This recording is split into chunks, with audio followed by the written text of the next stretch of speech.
the call, it's the lion's share. It's the lion's share. It's the lion's share. It's the lion's share.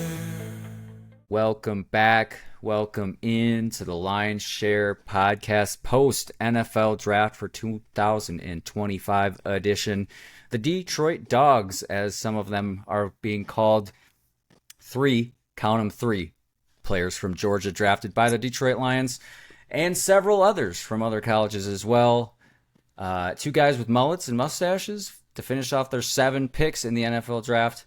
Back with the boys, as always. Got the boys up north in Michigan. Andrew, the lumberjack, as some are calling them now. Heard you got into the wood splitting game. Maybe lost a toe. Wood splitting game and the toe splitting game. You know, for all those DIYer lumberjacks where the ladies tell you to throw the suspenders on and go out. Wear the steel toes. It works. Did you chop off No the dad pinky shoes. toe? Which toe?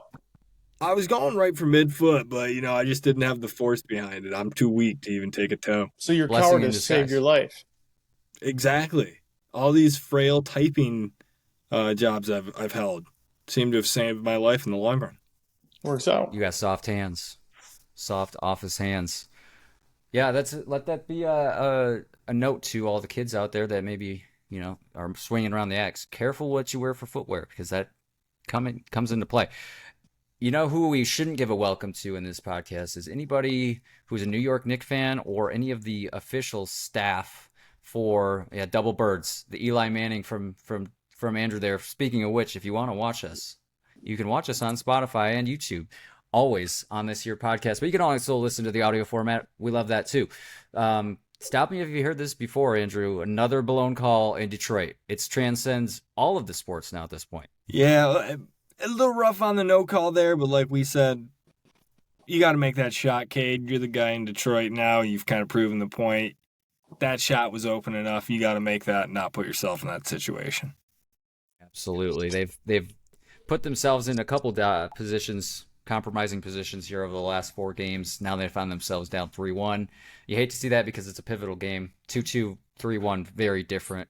So you hate that for the Pistons, but Detroit sports on the rise. Overall, rising tide lifts boats. Shout out to the Lions for kind of kicking things off with that. Pistons found their first playoff win since 2008, which really threw the clock back for me. You know, all of us, I think we're probably in 8th grade at that point. So that puts things in perspective that it's been that long. And they still haven't won a playoff game at home with the 2 losses in Detroit in this series against the Knicks. So down 3-1, Detroit versus everybody. They're not out of it. Shout out to Dan Campbell and Jared Goff, who were of many folks that were in attendance. Chauncey Billups, Ben Wallace, the list goes on. You're right, Andrew. Cade's got to make that shot. It doesn't need to be down to the wire like that either. They could have held that lead that they had. But they're a young team. They're learning. Let's shift this. This is not a basketball podcast, nor will it ever be. But it is a football podcast, and we had the Lions and other teams.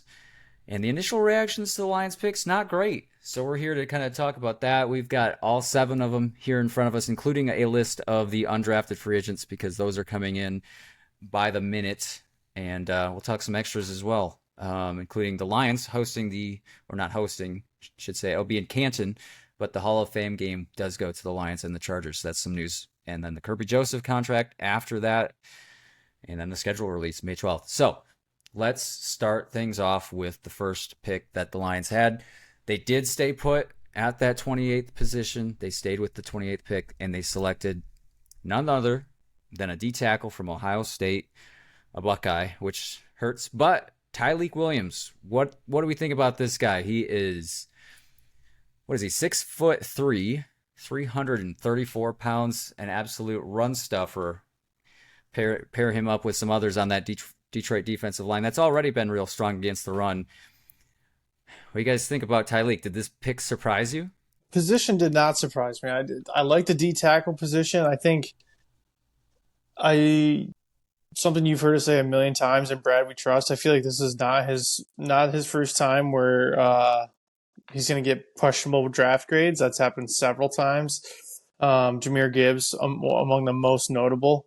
Run stuffer for sure. I think the the big question mark is how is he gonna fill in for Aleem, since doesn't look like Aleem's gonna start the season in the pass rush. But I mean, I'm not worried about anyone running up the gut on DJ Reader and Tyleik. So I like the pick. I think it adds to the defense. They needed depth at that position anyways. It feels like we have Aleem, DJ, and then a bunch of rotational guys that aren't really up to snuff on the interior. So I think it's a solid pick. I like it. And again, you see the video come out of Brad and Dan.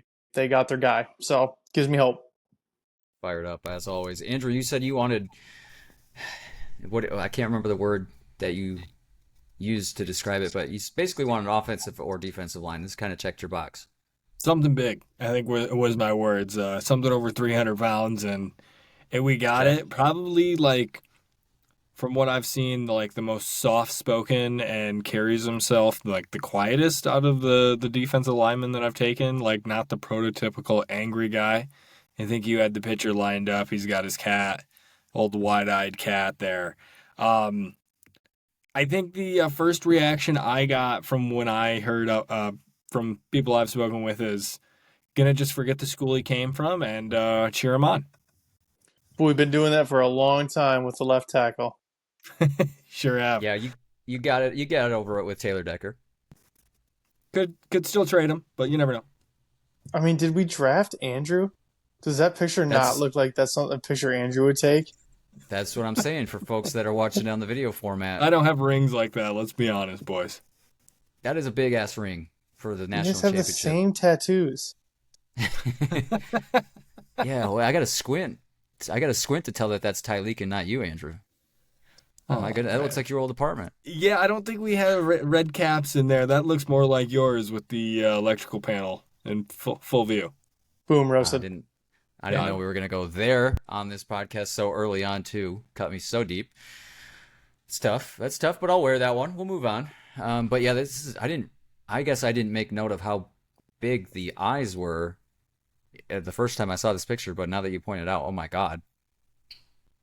Oh, Yeah, I think that's no. our mascot. I think this is who we hear at the end of every podcast here on the Line Share. Simon's probably going to fight you over that one, but for all the viewers, that's what you can think of. That's our new mascot of the Lions Share podcast. I didn't get a name. I don't know if he had a name for the cat, but nonetheless, making front page news there on Good Morning Football, I think was his appearance there. Yeah, I like this guy. I like this Tyleik Williams. I've got a scale here. Love it, like it, indifferent, or hate it. I think he falls in that like it category for me. I do have questions, like I touched on with you guys in the group chat about what does this mean for DJ Reader? What does this mean for Roy Lopez, who they signed in the offseason from the Cardinals, who they kind of gave, I mean, in terms of, I think they gave him, I don't know, around $4 million a year? Maybe it was a little more than that, but what does that mean for, I'm looking at the depth chart right now. You've got DJ Reader and Aleem, obviously the two. And Aleem, like you alluded to, Mitch, doesn't start the season, probably misses at least the first couple games. So he can step up there. And you got Levi, the draft pick from a couple years ago, who's kind of been inconsistent. Roy Lopez, Broderick Martin, Mekhi Wingo, and Miles Adams to round out there. So you got 8 guys there in the interior defense. I think that's the most surprising part about it is the fact that they went out and got a big nose tackle out of Arizona with Roy Lopez, and now you go and draft somebody first overall with the D tackle position. I think it's pretty telling about what the future holds for DJ Reader. I don't think Aleem's obviously they just extended and gave a big contract to. So I think you swap out Tyleik for DJ Reader, you swap out DJ Reader for Tyleik, and you have the Aleem pass rush. Tyleik is the run stuffer. That's what it feels like to me. And the rest of those guys are just rotational pieces anyway. So, yeah, I don't think DJ Reader's a long-term lad. Yeah, give those big guys a rest up front with the rest of those rotational guys. And hopefully, in this perfect situation, DJ Reader can teach Tyleik some things here over this course of this next year. Maybe DJ Reader gets traded mid-season if the things are working out. Maybe they can use that as some leverage and get something for him before his contract's up. Or he sticks it out and plays meaningful snaps here for the remainder of the season. But I think that is the goal, Tyleik, to step up and be that guy. Or We forget a year ago all the injuries we had, or it's just, that essential depth that we need. Yeah, if we could have had any depth last season, that would have been great. At so many positions, you know. Thank you for reminding me of that. I didn't want to read that, but I remember that. But yeah, if you look at his next gen stats, Tyleik's got a production score of 80. That's the third ranked D tackle at that position. 77th on the athleticism. That's 10th for the position, and then a total score of 80. So he's the third ranked D tackle in terms of the next gen's breakdown. So yeah, spent a couple years there at Ohio State.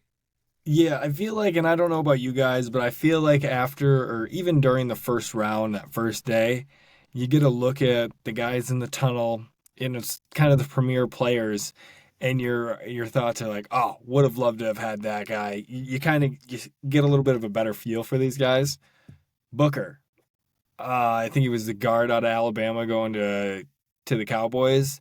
The boys, That yeah. was the one for me where if we could have made a move up to get him instead, I very much would have enjoyed that. Yeah, they had a lot of opportunity to move up, and it sounded like they tried to move up in several positions during the draft, and it just wasn't there. This first round was one of those. I get a kick out of this. The NFL comparison from the NFL analyst for Tyleik is Aleem McNeil. So isn't that funny? That's Pre-draft, hilarious. So I think it'll work pre-draft, out okay. I like yeah, I like what two Aleems. I like what Brad said though. They were patient. They tried to make some trades to go up and get an edge that they liked, but they weren't gonna draft an edge just to draft an edge. They have their list of guys, and that's what they stick to. They are true to that list. That's like extremely surprising to hear, especially, and we'll get into it with the next couple days, the moves they did make. It speaks to it. They definitely have a list of guys that they want. Then that Yeah, is it. they don't take a look at anybody else's draft board.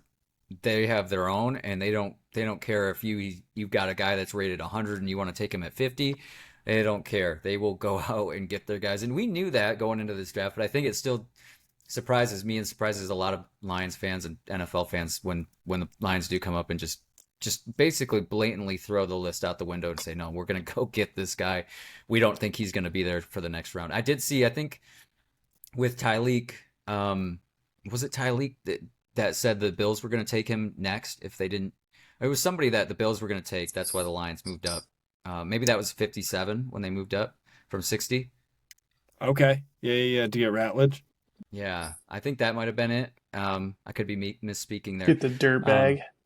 The dirt bag, who we'll get to in a minute. But here's a great thing. I love these strengths and weaknesses on the NFL's draft thing. Number one strength for Tyleik is girthy lower body with big, meaty hands. Yeah, you do. I mean, what else? What's not to love about that in an explosive and violent in initial stages of block take on?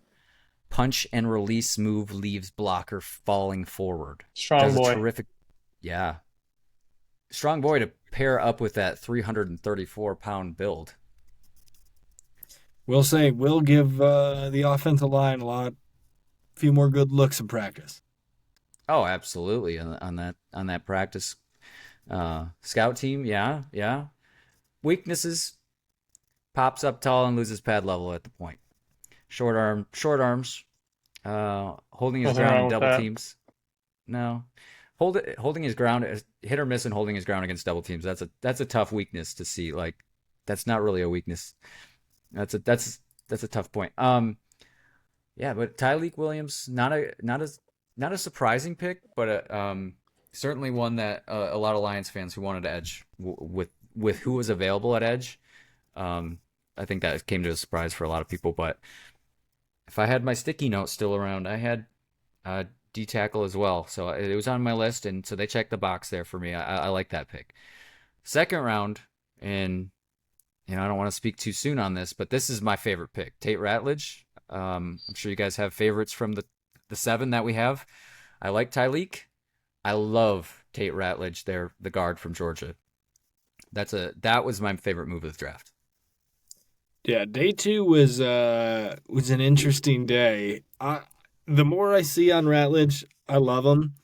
And let's just start with the first one. We used to be the Detroit Bama. Turns out we're heading to Georgia. And I think they kind of stole that from the Eagles. The Eagles have I'm drafted just gonna so say many it works Georgia. for the Eagles.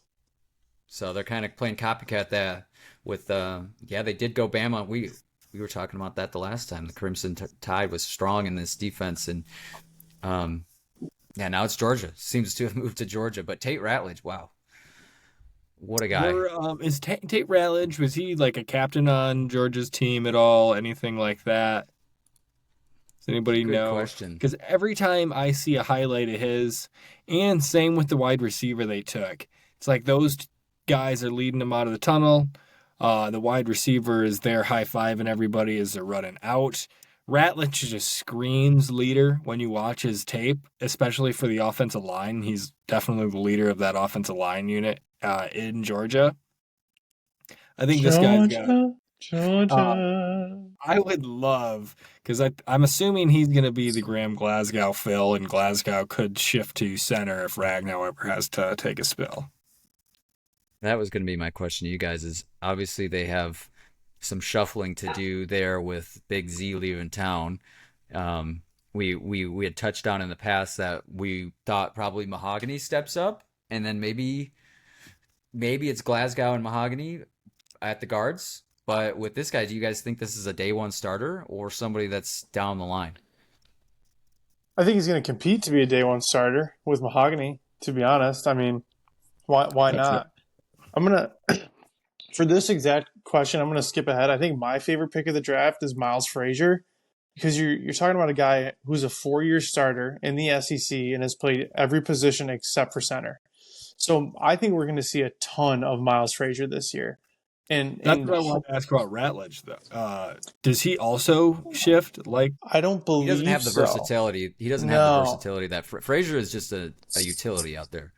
Frazier is the long-term skipper.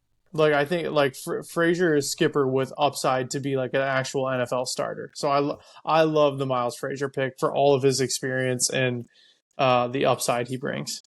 do you have his his stats? Are they close to Dan Skipper? Because Dan Skipper is a mammoth of a human being. He's what, like 6'6", 6'7"? I mean, he's massive. Miles Frazier is 6'6", 317.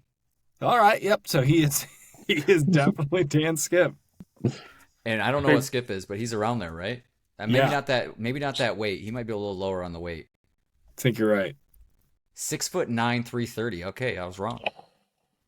You're so big. That's a mammoth of a human being. He's got 3 inches on Miles Frazier, who we thought was already pretty tall. Yeah, to speak to your point though, Mitch, the first highlight I saw of him was I believe he was pulling on it, met somebody in the hole, and just absolute massive collision. He went nowhere, and it was just a stand up, and the running back went right back behind him, and he looks like he's going to be fun. He's an athlete. This is what we were talking about with the Lions draft athletes. They go find these guys that have great athletic scores. Ratledge is one of them. TeSlaa and Ratledge both had. Ben, what were you saying? Their like athlete index is just like off the charts. Off the charts. Ratledge comes in at 98 out of 100, which is the highest of Wow. all the guards in the draft. Really? And then TeSlaa. I'm not sure how Say that for the viewers again. I think it's TeSlaa. Is it TeSlaa? I think we're close with TeSlaa. I think we're there. It's not Tesla. It's TeSlaa. Can't say Tesla. Stock's down on that. We want stock up. Yeah, you're right. Well- we only positive connections. But let's start calling him IT. IT. Wow. Wow. Did you just come up with that? Isaac TeSlaa. Yeah, I know IT though, but like, Can we do that? Can we coin that? I think so. Heard it here Immediately, first. 1,000 times yes. IT 43. If he's not 43, I'm gonna be upset. That feels like a IT. horrible number for him, but I don't hate it. What was his number in college? I don't know. It doesn't scream receiver though, does it? Nothing about this guy screams receiver. 4. Besides the fact that he's 6'4". How about though, while you're looking that up, the craziest stat of his, and I'm sure everybody's had it. I'll just reiterate it for the crowd. Credited with 0 drops in his college career. That's psychotic. Yeah. And those are the things that the Lions are looking at. That's not on anybody's draft board. I don't think they're paying attention to the 40, and all those other things that the Lions just don't look at. That's the crazy part is TeSlaa IT here has to work out. They gave away some future for him, and like we were saying, if you're a piece away, go get it. I'm a little shocked that they didn't take another edge somewhere in here, and we'll get to the undrafted free agents as well. Shocked they didn't take another one in there, but TeSlaa IT, God, I'm rocking IT. I love that too much. I think they have very high hopes for him. Old longtime line was saying that he returned punts as well. We saw what happened when we had a little injury there as well last year. Almost lost Amon Ra with it. So yeah, you can't be sending St. Brown out back there. Yeah, and Andrew, what I was saying is like I feel like long term because we were talking we talked about big body, 6'4", so he's bigger. He play his natural position from college is slot. Long term, I have to believe they want to move him to the X for Tim Patrick. That has to be because you've already got JMO in the Y, St. Brown in the slot, and I just don't know why they wouldn't try to get him in the X at 6'4". Gotta be the plan. With an athlete score like that, he can probably make the transition fairly easily. I'm with you, but with the hands he has, I think they want to just get him the ball a lot. I think him and St. Brown are going to have a lot of fun together, but I think he's a little bit of versatile. He's a slot receiver and a stretch the field body. You know what I'm saying? I feel like he's the Leaf replacement here long term. But yeah, they have to spread him out wider. Like it's impossible, right? 6'4" can catch anything within 54 inches of him. The radius is crazy. It's been like that when you did that just now. I saw that. I respect the quick math all the time. I'm a numbers guy.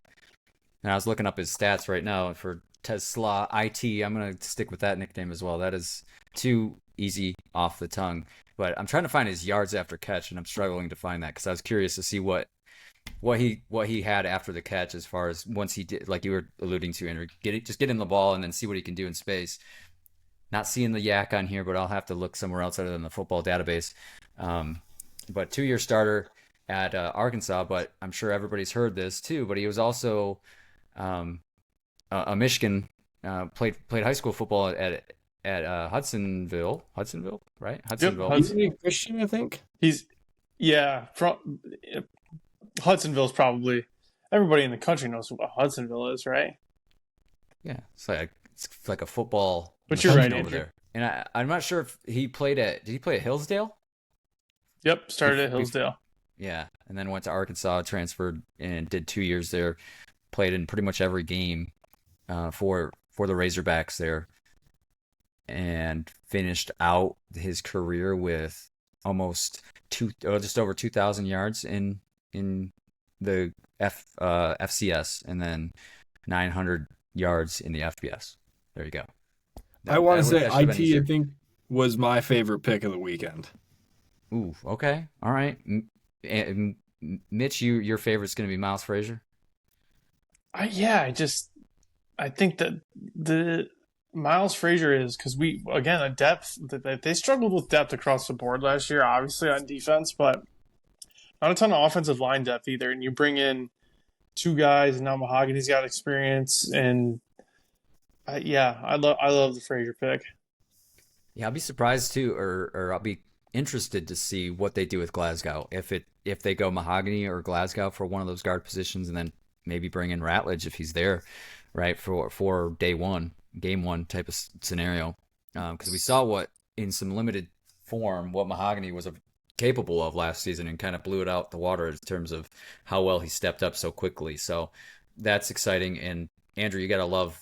You've been pounding the table for offensive line. They get two really good offensive line here. Frazier, to your point, Mitch, at a fifth round, I think that's the biggest takeaway from that pick is they got a guy who's certainly has a ceiling way higher than a fifth round talent. The value, yep. And I think Hank Fraley's the guy to get that talent out of him too. Love us some Hank Fraley. Big Hank Fraley podcast here. Miles Frazier, NFL comparison, Jonah Jackson. So there you go. I mean, that's great. Just stay healthy. Yeah, Jonah had played some great snaps for the Lions, just couldn't stay healthy and shipped him out to LA. But to speak to his versatility, played 2020 at Florida International before LSU, played one game at left tackle, and then started the next season with 10 games at left tackle. Then kind of bounced around at LSU. Played 10 games at left guard at the first season, 2 at right guard, and 1 at right tackle. So 3 different positions all in one season.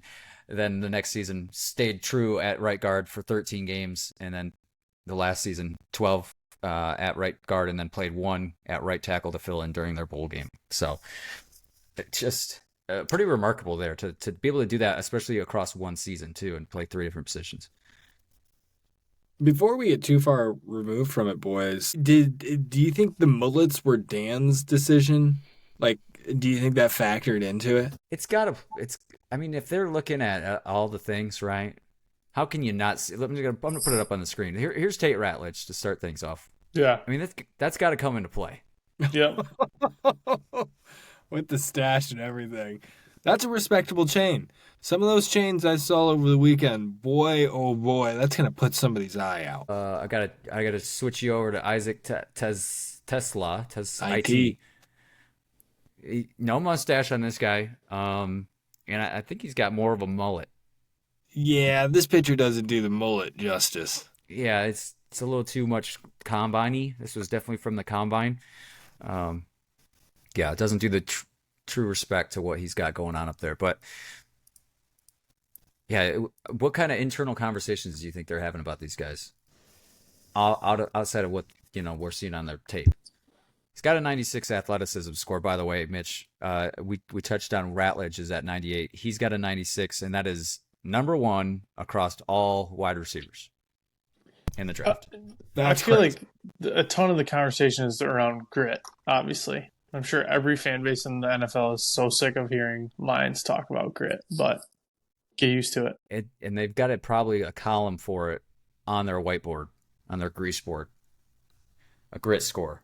And hopefully it doesn't get leaked by who was it last year? That was it Gibbs that leaked the like the play sheet from the whiteboard. I think it was Craig took a picture of him. Yeah, there it is. Yep. Oh yeah, here's the Hillsdale. That's what I was thinking of. TeSlaa, IT does not have an NFL comparison, so we don't have anybody to compare him to. But he's too athletic. He's off the chart, so you can't compare him to anybody. He's a 6'4" St. Brown. Do you think like practices after practice they're just gonna have a jugs competition or yes, last just man daily standing type of theme? Yeah, like some around the world style, just on an arc. Mitch, you had said to me pre-show that Andrew just touched on IT maybe being that Leaf replacement, but you thought maybe Lovett from Georgia, that wide receiver they took in the 7th round, would be that. Yeah, it just feels like, and maybe that's the long-term idea for IT, but Lovett just like body style, position, play, that reminds me more of Leaf. But I think we saw more of trying to get Leaf involved before he got hurt into the passing game last year. So maybe IT is that hole, but I just don't know what else makes sense for Lovett. So I feel like that to me is more special teams, maybe a gunner and a punt return specialist. Yeah, and I think he had some injuries or something about his season, so his draft stock has really fallen. So I think too the other thing was kind of a really high upside guy in the 7th round that if it doesn't work out, it's a 7th round pick, and if it does, it's like you struck gold. That's exactly it. I think that's he's obviously a 7th round flyer guy. They love the Georgia practices. That's why I was wondering if he was like a captain or something, because I've seen a lot of highlights of him, getting everybody ready to go before games, high-fiving everybody as they're coming out of the tunnels. It looked like a big team chemistry guy, somebody that can come in and compete for a spot, and I think that's really all he has to do is come in there, put some tape together. If you can fight your way on, awesome. If not, welcome to the practice squad or another team. It's pretty much as simple as that. That was surprising to me that they went to a second wide receiver here, but that's all I can chalk it up to is that they saw a guy that they really liked, said, it's almost the draft's almost complete with that last pick when they pick in the 7th round pick. So couldn't pass him up type of guy, probably somebody that would have snagged him after that. Certainly as an undrafted free agent. All right, let's talk about this psycho Ahmad. I'm gonna try to say the last name. Has anyone heard how you say this last name? Is it Hassanin? Hassanin? No idea. It's the first half's got to be Hassan. We need a nickname workshop right here, IT style, for Ahmed here, the edge from Boise State, who said he would die on the football team or football field for a team that believes in him. That's obviously, again, an upside thing. He's only got, I think, 5 years of playing experience, so seems like something the Lions love to do. Just draft somebody with upside and see if the coaches can get him to where he needs to go. Yeah, that's the denial right there. This guy's story is crazy. The fact that he said he would die on the field for this team is crazy. The real question is he's now going to have to fight Tyleik for number 91. I know they were both 91. Finally, at least they took an edge. That's the big thing. They took an edge. Really wish they would have taken one more, if we're going to be honest with each other, though. I agree. I'm in that camp.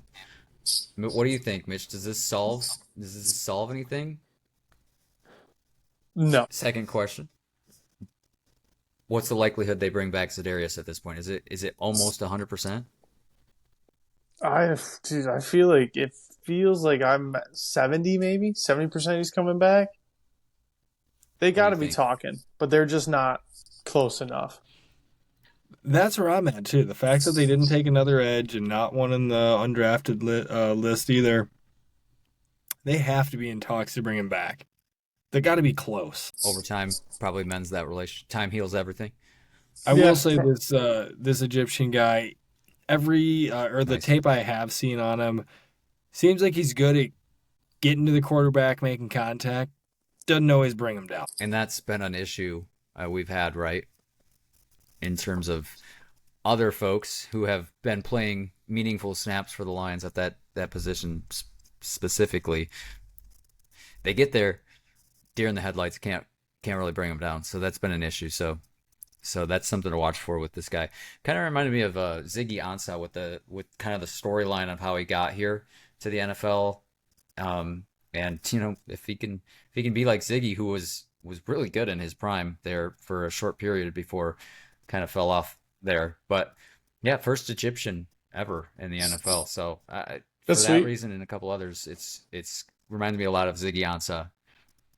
I don't know that he's the future edge. I don't know if we'll be talking about him putting up numbers like Hutch, but he's going to be a fighter in certainly in the grit category. If it's out of 10 or out of 100, he's up there. If the Lions had that in their whiteboard, it was there. But a lot of people probably would have liked to have seen them go edge earlier. But like they said, they weren't going to draft an edge just to draft an edge, and they didn't do that. They had their guy, and they wanted to get him in the 6th round. So, and I think that's where there's going to be some pushback from analysts and fans, right? Like, you gave away for IT, you gave away a bunch of stuff where you could have gotten another edge there and still hit him without moving, because it doesn't seem like anybody else was even considering this guy. And I think that's where Brad gets most of his pushback when it comes to these drafts. Is it's not so much of like, go get your guy type of deal. It's why do you have to give up the house for a guy that's still going to be there when you don't have to move sometimes. Yeah. Do you guys think they get a little emotional in it too? Like with TeSlaa, IT, the fact that he's from Michigan, and didn't he wear like, there was some connection with his jersey, right? Didn't he wear in his visit with the Lions, he wore a Lions jersey or that he had from when he was a kid, or he brought the picture of him with a Lions jersey as a kid. So it almost feels like that plays into it too, where they love the story and they know if they take him, they can maybe make something out of him. I don't know if that plays in. That seems tough, but like I said, to move up and get him when he's probably going to be there, and you still could have gotten like Stewart out of Michigan at the edge as well. Would have loved to have also worked that way, but we also will not complain because egg in our face when it goes wrong. That's right. it's so hard to grade or re- react to the draft because you just don't know. Like, regardless of your ability to evaluate talent coming out of college, you're never gonna bat 1,000. Shout out to I think that was Reese Davis that said that in the big back and forth about Shador with Mel Kiper. You're never gonna bat 1,000. You know that all of these 7 picks, if 4 or 5 of them work out, you're doing really well because you're just not going to get 7 for 7 on your picks or however many picks you have. So, yeah, we can sit here and react and be like, good pick, bad pick. But the reality is, you don't know until a couple years down the line whether it was really a good pick. And like you alluded to, Andrew, what does it make sense in a value situation for them to trade? They had their pick 102. They traded 102 and 2 third-round picks for 70, pick 70, 182, and then 2026 6 rounder.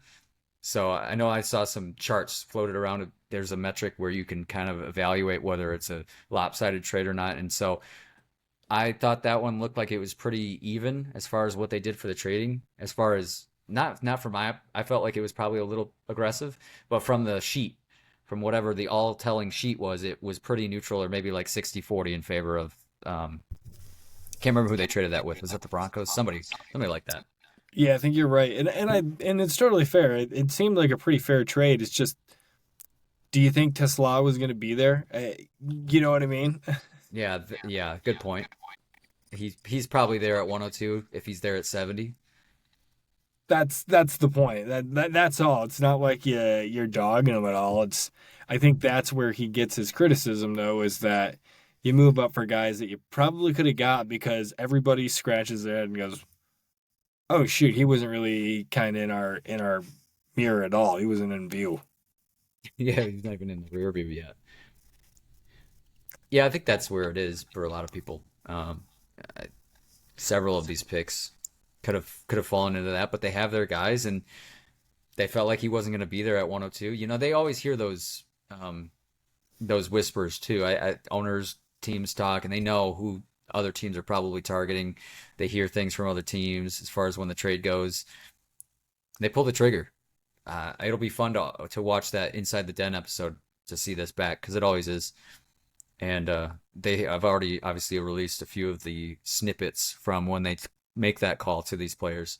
Shout out to Sheila for just being a sweetheart on those every time. Usually starts with Brad, then goes to Dan, then goes to Sheila, and Sheila's got to make those players feel right at home every time they get to hear her pick up the phone.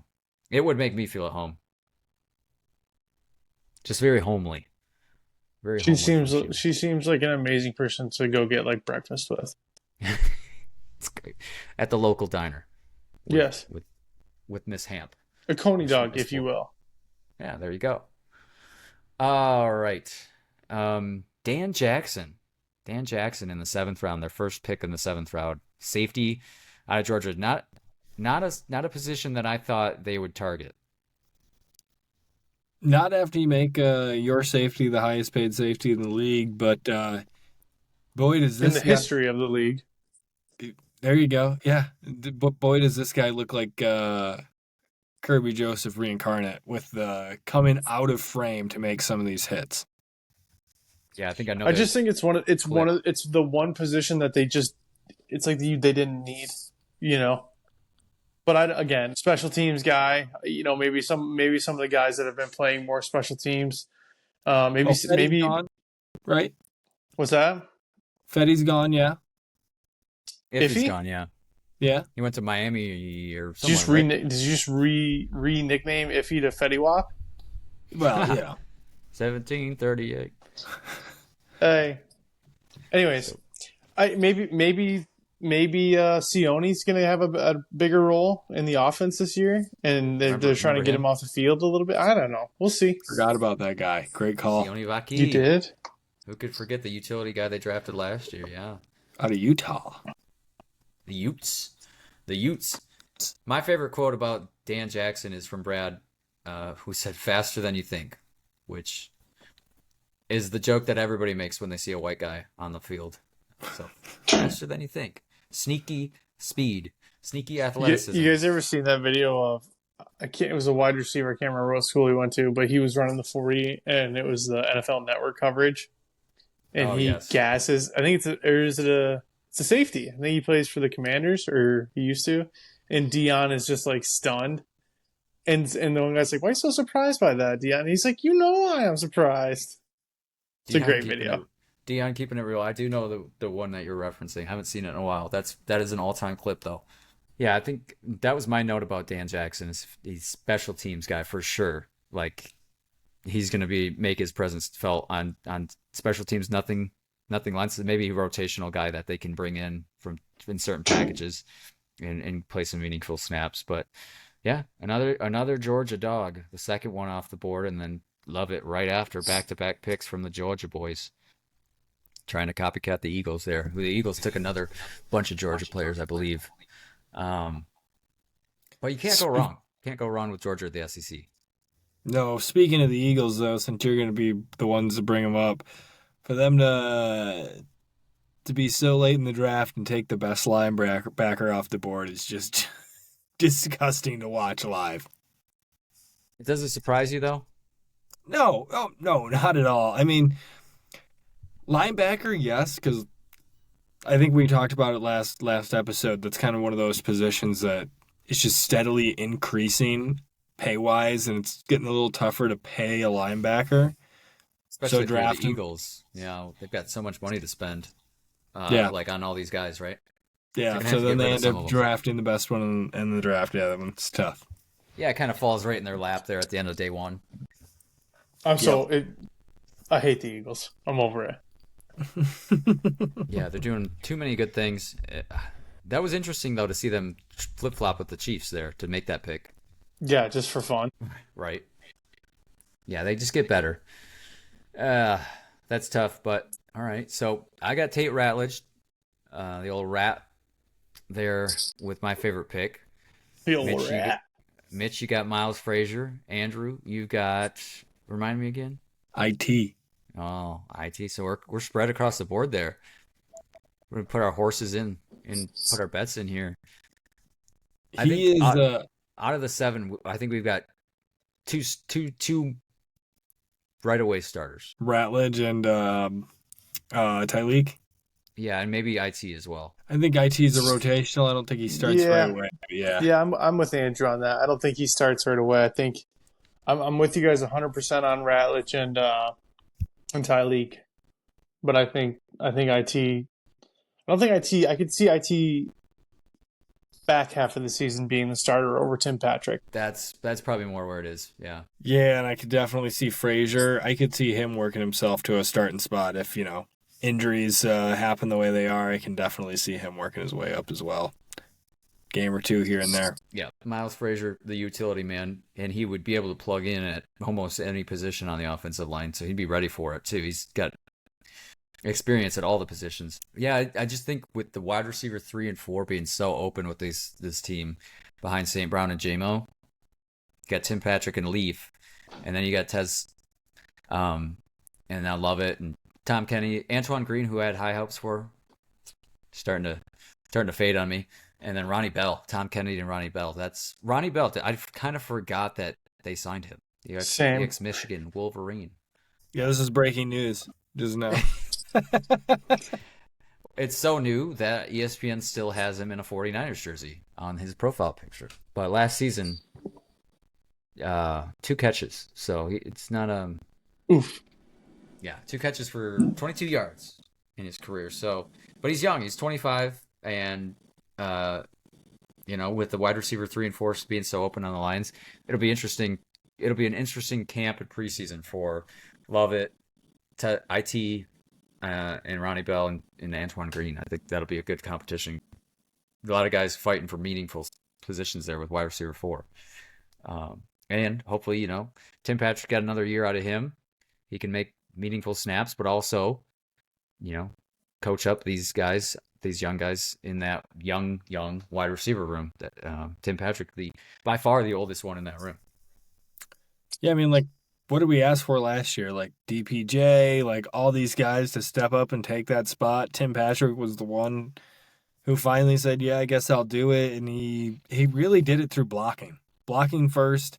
And then I don't know what game it was that he finally scored, but we were leading up to it. It's like, this guy's got to get his scores. This is the Todd Stevens of the league here, getting tackled at the 1 yard line.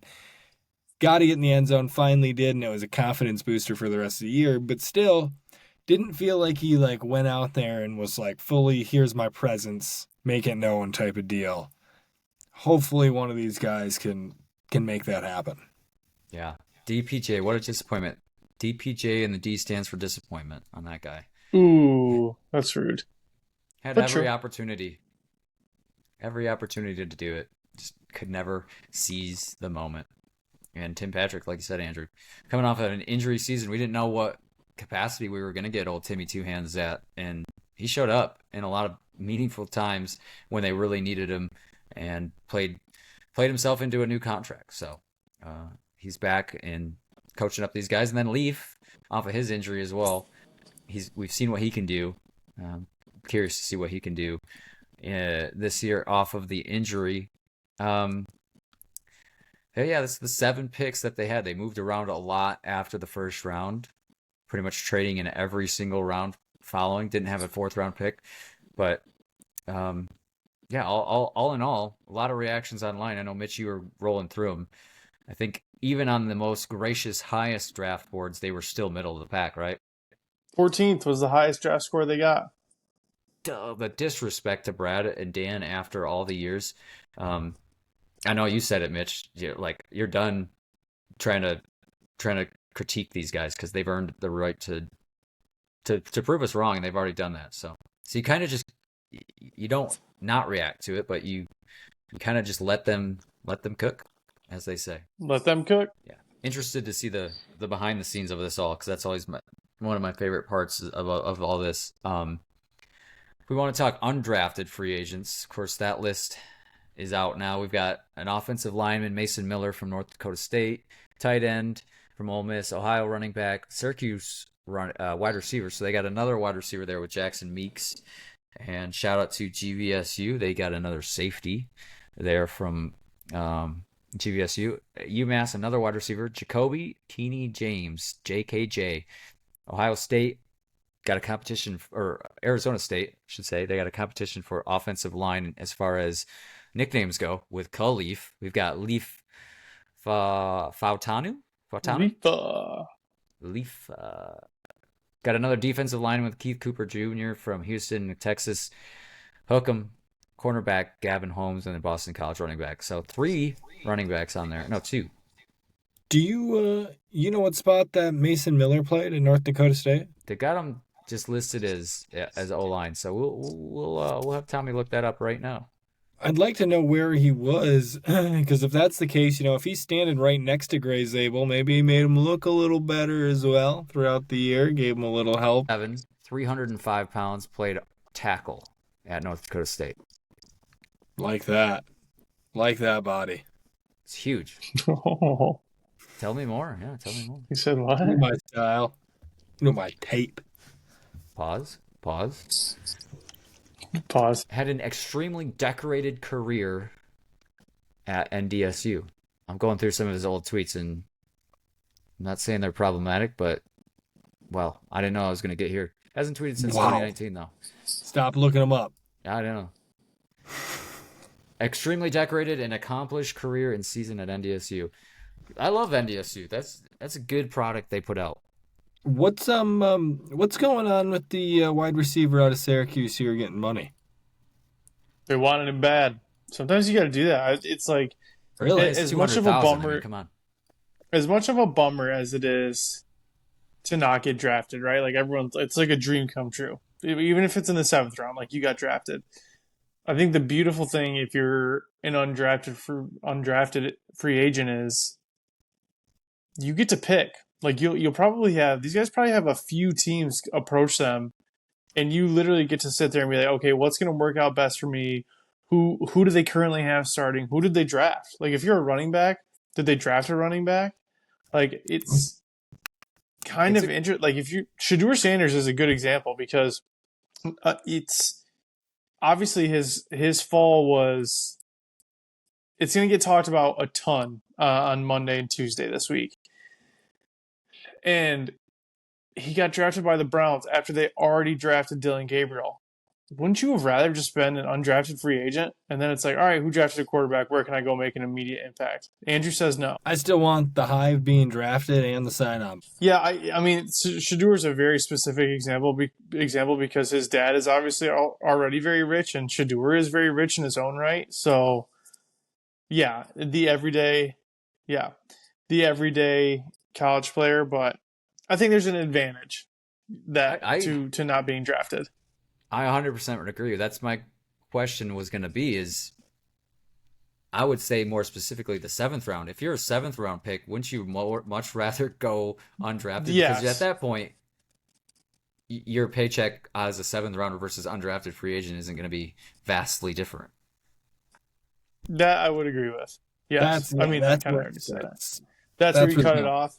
I'd say even the 6th round is kind of like... Yeah, because to your point, you can kind of look at all 32 teams, and obviously not all those teams are going to want your services, but if 4 or 5 of them do, then you're like, you have that ability to go, well, the Steelers have this going on at wide receiver, or the Patriots are real strong at this position. I don't really see myself being able to work into that system type of. You could look at the system too if it's a defensive schemes and things like that. You kind of have a luxurious position there to be an undrafted free agent at times.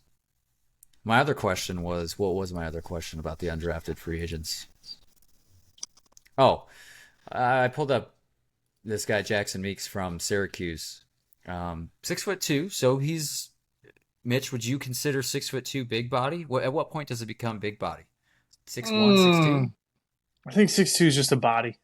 Okay. I think once you're 6'4", you're a big bodied receiver, I think. Mitchell, I think you're so right. Like 6'2" is like right there on the edge. I think you're big at 6'2" if you've got like that freak wingspan.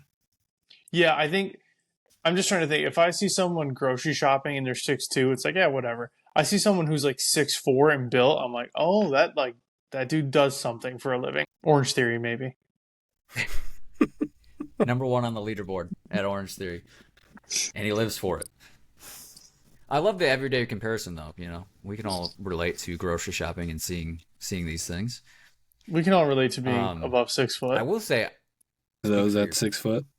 Speak to yourself. Isn't that? Did I not say that part? I must have forgot to say some of that. Well, I think you just cut out. I think your mic was cutting out. We did bring up Shador, and I see it's on the list, but do you guys want to mention it? As if every other podcast hasn't already done it 6 times over. But yeah, I do have him on the list. I more so to just talk about the prank call. Like, where do we land on the prank call? Do we think that's funny, disrespectful? I think that's really crappy, because if it was anyone besides Dion's kid, it's like it would be getting torn apart. I feel that's really brutal. I think I'm on the fence about it, though. I think it's funny. Well, boy, am I shocked. Well, hear me out, though. I think it's funny, but like the fact that it came from... I don't think I will hear you out. The fact that it came from some defensive coordinator's kid. That, sir, is just like, how loose are we with the phone numbers? What's going on? Yeah, because he got a phone specifically for the draft from Boost Mobile. Only people that had the number was on the Excel spreadsheet that went out to the owners and the team members. And so he got a hold of Dad's iPad, and then the rest is history. What I don't understand is the anticipation to do that, because if you didn't think he was going to slide, you can't really make that call in the first round and have it be funny. It's only funny because it was round 3, whatever round it was. So that part of it's kind of funny. And I think prank calls are just an all-time classic. We don't have enough prank calls anymore. That was like very much our generation, where star 67, star 69, right? Yeah, don't forget the Peter Griffin soundboards. You have the soundboards. Big time. And now with AI now, you can pretty much do bets are off. Yeah, honestly, that was also filmed yourself doing it. There's a lot of things that we could have done better for the next time. Yeah, you got to know that the internet sleuths are going to figure out who you are. They go to Ole Miss. They've got the Ole Miss gear on.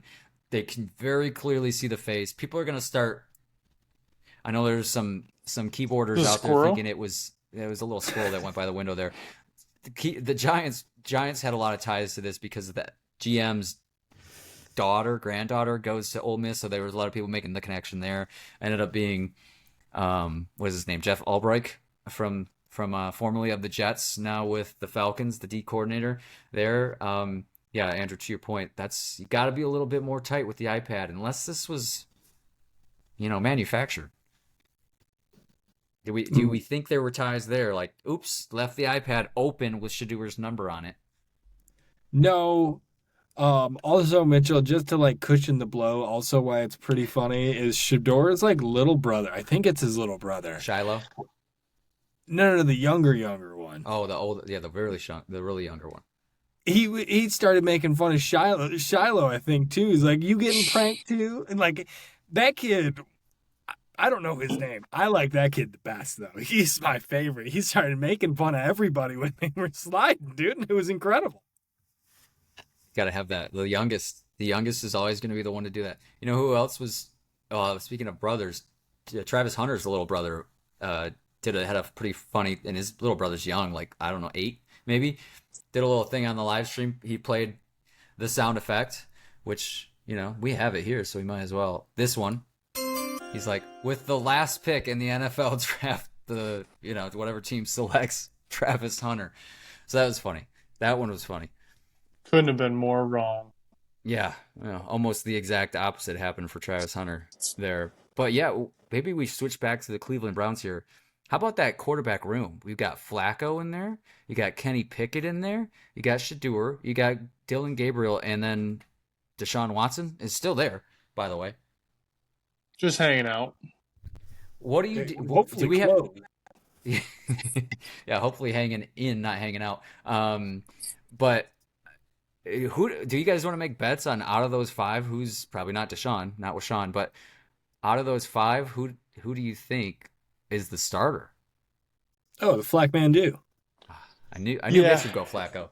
Yeah, it's probably Flacco. Again, similar. It's probably Flacco for like a quarter of the season. I thought you were gonna say a quarter. No. Just 1 quarter and that's it. Well, you were high on Dylan Gabriel. You had floated it out there to us about the Lions maybe targeting Dylan. I like Dylan Gabriel for the Lions. Give me accuracy for a backup quarterback. Give me someone that can go in and just let the offensive coordinator take care of you. And honestly, that's Dylan Gabriel and Shadeur. So I think I don't understand taking both of them, but I guess at a certain point, I think we were texting. I told you guys, like, I don't think anybody's on the table at this point because it's just the value is there. He was like the consensus number 2 quarterback until last week. Jackson Dart flew up everybody's boards, and all of a sudden he's just like nobody wants him. That's a name too. What do you guys think of Jackson Dart? I'm not real high on him. I could be wrong though. You probably are. Hot take here. I think this is a lot of Gruden work. The Gruden quarterback camp kind of came back a little bit this year with the help of Barstool. Jackson killed it on there with Gruden. I didn't see Shadeur. People were eating it up, man. I think that made him rise in draft. Could be. Giants trade up for him. Maybe he's the quarterback of the future for the New York Giants, the G-men. I don't know. Mitch, you had floated out the Dolphins should take Shadeur. Thought that was a lot of good reasons to do that. Then they go out and get Quinn Ewers. That one didn't make sense to me. Again, yeah, Shadeur I think Shadeur. Yes, I think Shadeur for Mike McDaniel makes so much sense. I mean, that's someone who's gonna you literally just go in there and trust the play calls, and you're gonna look like a stud. So I don't know. The quarterbacks were.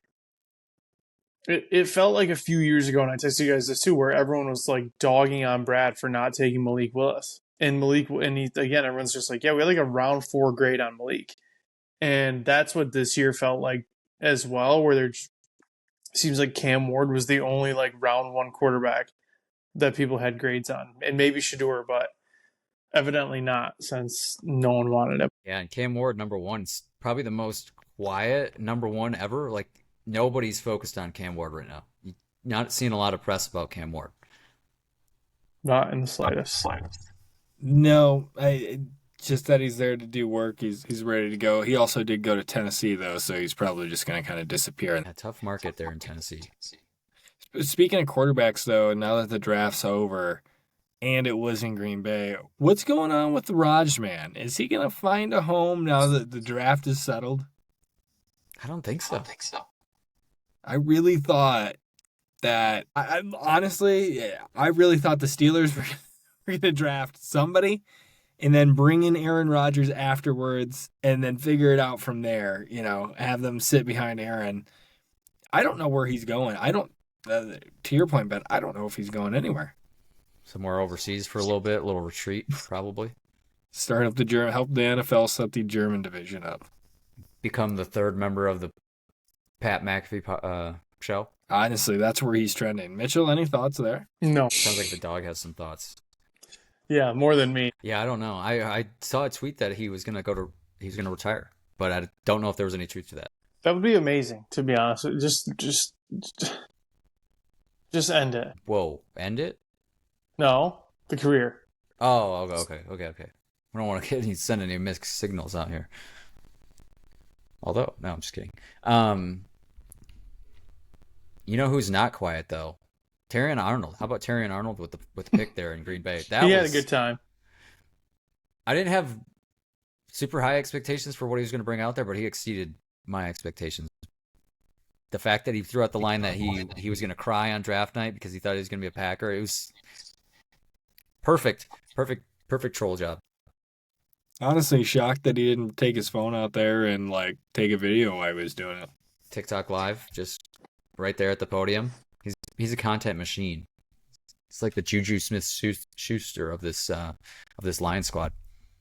Mentioned that Kirby Joe got paid a ton of money, $21 million a year, 4-year, $86 million. We knew that this was coming.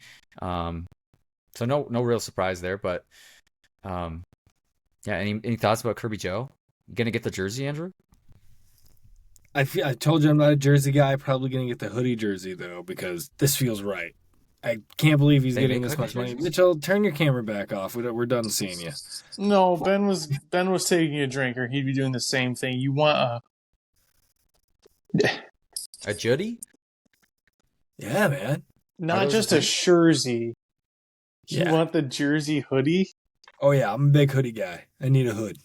Okay, end it all. Okay, this guy is hot on topic today.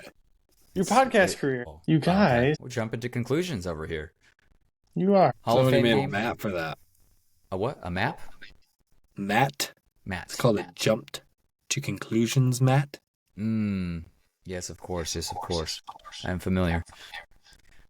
Hall of Fame game. Going to be the Chargers and the Lions, which is interesting to me because I don't know that any team's ever been in the Hall of Fame game and then started the NFL season with the rumors that the Lions and the Eagles would be the start of the season. So maybe this is a hint that the Lions don't kick things off the season on that Thursday game. Yeah. Who knows? We'll know on May 12th. We'll know in a couple weeks. The schedule will be out. So, Andrew, I got to give a shout out to you for this here. For the folks at home that are watching, we got quite the trading card here of none other than Jahmyr Gibbs, who we'll all forget that he used to wear number 26. Now that was cool. I wish I had one. Yeah, don't you wish you had one? Damn, Michigan USPS, the Michigan division really hosed us here. The one package made it all the way to Texas. The other one got shipped back. The MPS. But Ben, great point. I totally forgot that Gibbs changed his number. You're going to want to hold on to that one. This is going to be worth something. If it isn't already. Yeah, this thing in its protective case too. Sharpie on it. You did such a good job with the cover, with the insurance on this. You're going to want to hold on to that one. It's going in the safe. Mitch, yours is on your way. Yours is a little bit more of a big-bodied guy, but still. It's different. A Brad it's Holmes not Gibbs. Oh yeah. It's gotta be a lean. It's gotta be a lean. The Lady Lion, I think, correct me if I'm wrong, Andrew. The Lady Lion picked who got which. That way, there was no bias. She picked out who got which. She picked out the cards. This was her work. Wow! Shout out to the Lady Send my Lions. regards. Yeah. Well, is it back in the mail? It will be tomorrow. I got to go talk to the post office. I got to figure out why this one got sent back. I'll Venmo you the difference. I'm going in person. I got a stamp on that, but I got a whole roll of stamps on there. But I got to know how many you need for one letter. It's ridiculous. These days, who knows? That's it, shareholders. That's our show. This is closing time.